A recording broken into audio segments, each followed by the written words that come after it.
Varicose వ్యాధితో బాధపడుతున్నారంట. తక్కువ ఖర్చుతో ట్రీట్మెంట్ కావాలి అనుకుంటే ఎవిస్ హాస్పిటల్ని సంప్రదించండి. నమస్తే రమగారు. నమస్తే జయ. రమగారు, ఏదైనా మంచి కథ ఒకటి చెప్పండి అండి. పంచతంత్రంలో లోహతుల మణిపుత్ర కథ అని ఒక ప్రత్యేకమైన కథ ఉంది. ఈ మధ్య ఎప్పుడో చెప్పాను, ఇదివరకు ఎప్పుడో కూడా చెప్పుంటా. అంటే ఒక వ్యాపారస్తుడికి ఇంకో వ్యాపారుల కుర్రాడు ఒక ఇనప కాటాన్ని అప్పచెప్తాడు. ఆ కాటాన్ని దాచిపెట్టండి, నేను ఊరెళ్ళి వస్తానని. వాడు రాడని నమ్ముతాడు. ఈయన 6-7 సంవత్సరాలకు తిరిగి వస్తాడు కుర్రాడు. మా కాటా ఏదంటే ఎలుకలు తినేసాయని చెప్తాడు. ఈ కుర్రాడు సరే ఒప్పుకుంటాడు. ఒప్పుకుని వీళ్ళ అబ్బాయిని వ్యాపారస్తుడు కుమారుడిని వెంబడి తీసుకెళ్ళి మీ పిల్లాడిని గరుడ పక్షి ఎత్తుపోయిందని చెప్తాడు. అదేమిటి అటు ఎత్తుపోయిందంటే అదైనప్పుడు ఇది కూడా అవుతుంది కదా, అంతే కదా.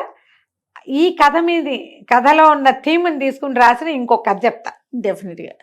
ఒక ఊళ్ళోట దానయ్య ధర్మయ్య అని 2 ఫ్రెండ్స్ ఉండేవాళ్ళు. ఈ దానయ్య వాళ్ళు వేరే ఊరు ఎక్కడికో షిఫ్ట్ అయిపోయారు. వాళ్ళు ఉన్న ఊరికి ధర్మయ్య గారుకి తోటలు గీటలు అన్నీ ఉన్నాయి. ఈ ధర్మయ్య దానయ్య వాళ్ళ ఇంటికి వెళ్తే ఇద్దరు సరే ఒక 10 రోజులు 8 రోజులు కలిసి ఉన్నారు. ఉన్నప్పుడు కొంచెం ఆహారానికి ఇబ్బంది లేదు, కూరగాయలు అవి దొరికేవి కాదు. అయితే కొంచెం ఎత్తుగా కొండ మీద అవతలకి కంద, పెండలము, చిలకడ దుంప అలాంటివి దొరికేవట. అయితే ఇద్దరు కలిసి ఓ తవగాలు పుచ్చుకొని కూరలకు ఇబ్బంది లేకుండా ఉంటుందని కొండ మీదకి పోయారు. ఏం పట్టుకుని? తవగోల అంటే తవ్వేది, గుణపం. తవగోల అంటే చిన్న సైజు గుణపం. పెద్ద గుణపం అంటే పొడుగాటిది కదా, పెద్ద రాడుని గుణపం అంటారు. ఇంతుండేదాన్ని తవగోలు అంటారు. ఓకే. తవ్వే కోల అనమాట, ఇనపది వస్తువు. అది పుచ్చుకుని వెళ్ళారు, తవ్వుకుంటున్నారు. తవ్వుతుంటే ఏమైంది, వీళ్ళిద్దరికి ఒక చోట ఏదో టంగుమని తగిలింది. 2 కర్రలు ఒక చోట తగిలింది. ఏమిటో ఉందని అంతా తవ్వి చూస్తే అంత బంగారు కలశం ఒకటి బయటకు వచ్చింది. ఖాళీదే అది. ఆశ్చర్యపోయారు. అయ్యి బాబోయ్, బంగారుది మెరుస్తుంది. చూశారు, అమ్ముకుని చెరుకో సగము తీసుకుందాం అనుకున్నారు. ఈ దానయ్య గారి ఊరు అది. దానయ్యకి ఏమనిపించింది, వీరికి ఎందుకు ఇవ్వాలి, ఇది మన ఊరు కదా అని మాట మార్చేసి, ఇది బంగారమా ఏమిటి, ఎవడో ఏనాడో తెచ్చి ఇక్కడ బారేసి ఉంటాడు, ఏ తగరపదో అయ్యి ఉంటుంది అనేసరికల్లా ధర్మయ్య అన్నాడు, ఇంత మెరవదో తగరం అయితే చూద్దాంలే, ఏదైతే అది, ఏదైనా చేరుసగమను అంటే సరేనన్నాడు. కానీ దానయ్యకి ఇవ్వబుద్ధి లేదు. సరే కిందకి వెళ్ళిపోయారు. ఒక 4 రోజులు ఉన్నారు. వెళ్ళేటప్పుడు అడిగాడు, కలిసిన సంగతి ఏం చేస్తావు అంటే, చూద్దాం ఎవరినైనా సొన్నారని చూసి బంగారమో కాదో చూపించి కరిగిస్తానులే, నా దగ్గర ఉండి పర్వాలేదు అని చెప్పాడు. ధర్మయ్య సరేనని వెళ్ళిపోయాడు. వెళ్ళిపోతే కొద్ది రోజులకి ఏదో ఊరెళ్ళిన స్వర్ణాచారి ఊరొచ్చాడు, వెనక్కి వచ్చాడు. ఈ దానయ్య గారి ఊరు. ఈయన దాన్ని చూపిస్తే అది ప్యూర్ గోల్డ్. కరగబెట్టి ఆ బంగారాన్ని అమ్మేసి క్యాష్ చేసుకుని డబ్బులు లోపల పెట్టుకున్నాడు. ఫ్రెండ్కి ఉత్తరం రాయాల. 7-8 నెలలు గడిచినాయి. 7-8 నెలల తర్వాత మళ్ళీ ధర్మయ్య గారు ఈ ఊరు వచ్చాడు, దానయ్య వాళ్ళ ఇంటికి. వస్తే ఆ కబుర్లు ఈ కబుర్లు చెప్తున్నారు, కానీ కలశం పేరు మాత్రం రావటల్లా. సరే అడిగాడు ఆయనే, ఆ కలశం ఏం చేసావోయ్ అని అడిగితే, నేను అప్పుడే చెప్పలేదా, బంగారం కాదు ఏం కాదు, తగరం అయ్యి దాన్ని కరగబెట్టేసరికల్లా అంతా కొలిమిలోనే పడిపోయింది, ఏమీ లేదు, వృధా పని, ఎవడో ఒకడు పారేసుకుని ఉంటాడు, మనకు దొరికింది అని చప్పరిచ్చేశాడు. ఈయనకి ఏమనిపించింది, అబద్ధం చెప్తున్నాడు. అబద్ధం. అతను ఇంకొక 2 ఎకరాల పొలం కొన్నాడు. ఈయనకు ఆల్రెడీ ఉన్న పొలం కాక అది వరి పండే పొలాలు, ఇంకో 2 ఎకరాలు కొన్నాడు.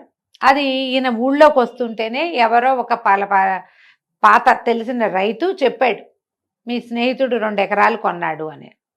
తనకు తెలియకుండా వీడికి డబ్బులు ఎక్కడి నుంచి వచ్చినాయి, ఎకరాలు కొనేంత ఎక్స్ట్రా డబ్బు తగిలింది. ఆ డబ్బు ఏదై ఉండొచ్చు, కలసం డబ్బు అయ్యి ఉండొచ్చు.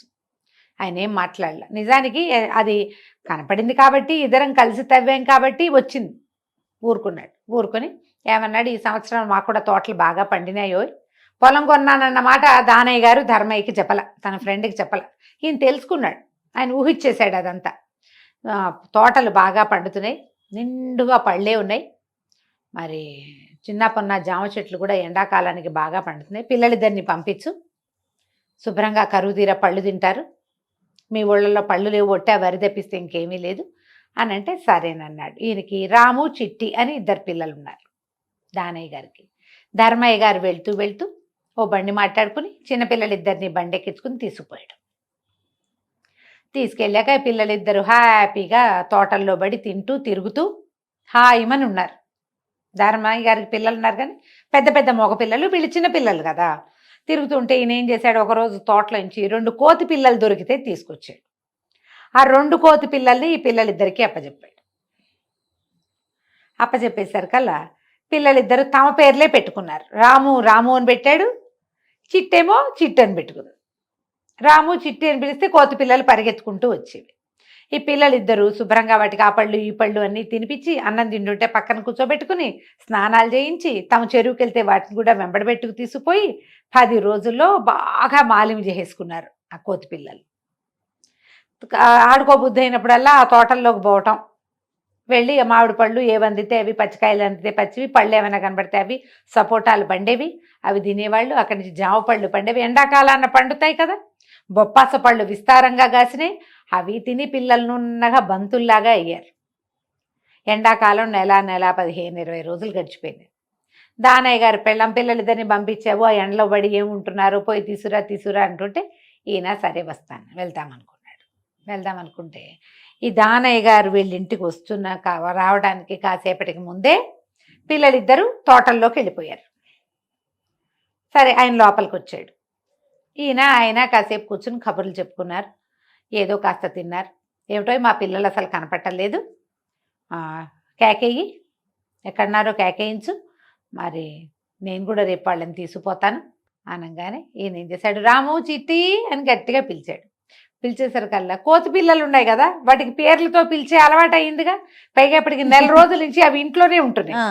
ఎవరు వచ్చినా వాళ్ళ మీదకి ఎక్కిపోవడం అలవాటు అయిపోయింది. లోపల నుంచి పరిగెట్టుకుంటూ వచ్చేసి పిల్ల కోతులు 2, ఒకటి ఈయన నెత్తి మీద, రెండోది ఆయన నెత్తి మీద ఎక్కినాయి. ఎక్కగానే నిర్ఘాంతపోయాడు. వాటి కొత్త పాత లేదు, ఎవరు వస్తే వాళ్ళ మీద ఎక్కేస్తున్నాయి. వీళ్ళింట్లో వీళ్ళు భార్యాభర్త 2-3 మగ పిల్లలు ఉన్నారు, వాళ్ళు ఒక 5-6, 2 చిన్నపిల్లలు, 4 పనివాళ్ళు. ఎవరు పిలిస్తే వాళ్ళ నెత్తి మీద ఎక్కేస్తున్నాయి. వీళ్ళు ఎక్కేసరికల్లా ఏమిటో ఇదేమిటో అన్నాడు ఆయన రానయ్య గారు. అనగానే అదేనయ్యా మీ పిల్లలు, ఇదిగో రాము చిట్టి, ఏమిటో వచ్చినప్పుడు బాగానే ఉన్నారు కానీ తోటల్లోకి వెళ్ళడం మొదలు పెట్టాక ఇలా అయిపోయారన్నాడు. నిర్ఘాంతపోయాడు. పలుకుతున్నాయి అవి రాము చిట్టి అనేసరికి ఆయనకి నోట్లోంచి మాట రాల. అదేమిటో మా పిల్లలు కోతులైపోయారా అన్నాడు. అనేసరికి ఏముంది, బంగారపు చెంబు తగరపు చెంబు అయిపోలా అలాగే అన్నాడు. అనగానే ఆయన తెల్లబోయాడు, గుటకలు మింగేశాడు. క్షమించు ధర్మయ్య, బాగా ఆశపడ్డాను, పొరపాటు. ఏమిటి ఈ కన్ఫ్యూజన్, ఏమిటో అర్థం కావట్లేదు, ఈ పిల్లలు ఏమిటి కోతులు ఏమిటంటే ఒక్క 10 నిమిషాల్లో బయట నుంచి అరుచుకుంటూ రాము చిట్టి, ఇద్దరు రాము చిట్టి అని పిలుచుకుంటూ లోపలికి వస్తున్నారు. ఈ కోతి పిల్లలు 2 వెళ్ళి చేరుకొని ఎత్తి మీద ఎక్కినాయి. ఒకటి రాము, ఒకటి చిట్టి. ఆయన పిల్లల్ని చూసేసరికి అనిపించింది, నేను వీడికి వాటా ఇవ్వాల్సిన బంగారాన్ని నేను కొట్టేసి 2 ఎకరాల పొలం తీసుకుంటే నెలన్నరలో పిల్లలు ఇంచి పొడిగేదికి తలా ఒక చెరుకో 4 కేజీలు బరువు పెరిగారు. మరి పళ్ళు గిళ్ళు తినే పిల్లలు ఎలా ఉంటారు, తోటల్లో ఆడే పిల్లలు పుష్టిగా నవనవలాడుతూ కనపడేసరికి ఏం మాట్లాడాలో తెలియక మెల్లిగా సర్దుకుని, ఏదైనా బేరం వస్తే ఇంకో ఎకరం తోట కొనుక్కో, నేను ఇంటికి వెళ్ళంగానే డబ్బులు పంపిస్తాను, నేను 2 ఎకరాలు కొనుక్కున్నానులే అని చెప్పాడు. చెప్పి పిల్లల్ని తీసుకుని వెళ్ళాడు. ఆ డబ్బులు పంపిస్తే ఈయన ఇంకొక ఎకరం బొప్పాస్ తోట ఈ ఊళ్ళో కొనుక్కున్నాడు. కథ కంచికి మనం ఇంటికి. ఎంత అద్భుతంగా ఉందో స్టోరీ, చిన్నదైనా ఎంత బాగుంది చూడు, ఎంత మోరల్ ఉంది స్టోరీ. నువ్వు ఒకళ్ళని పళ్ళరాలు కొట్టావు, నీకు ఇవాళ ఏమీ అవదు, నువ్వు తప్పించుకున్నావు, నీకు శిక్ష లేదు, అగౌరవం లేదు, నువ్వు ఈ పని చేసావని నిన్నెవ్వరూ ఏమీ అనలేదు. 10-15 ఏళ్ల తర్వాత అయినా నీ పళ్ళు రాలటం తథ్యం. ఖచ్చితం. నువ్వు ఎవరినైనా అవమానపరిచావు, కొంతకాలం తర్వాత అయినా ప్రపంచానికి తెలియపోయిన నీ ఆత్మారాముడికి తెలిసేలాగా నువ్వు అవమానపడి తీరుతావు. అవతల వాళ్ళకి మీద లేని నింద నువ్వు మోపావు, ఆ నింద నువ్వు పడి తీరాలి. అది మాందు వదలదు. అంతే రమ్మగారు, అంతే. నేచర్ చూస్తూ ఉంటుంది. భగవంతుడిని నమ్మితే భగవంతుడు, లేని పక్షంలో ప్రకృతి. అంతే. సో ఇప్పుడు నమస్తే రమ్మగారు. నమస్తే.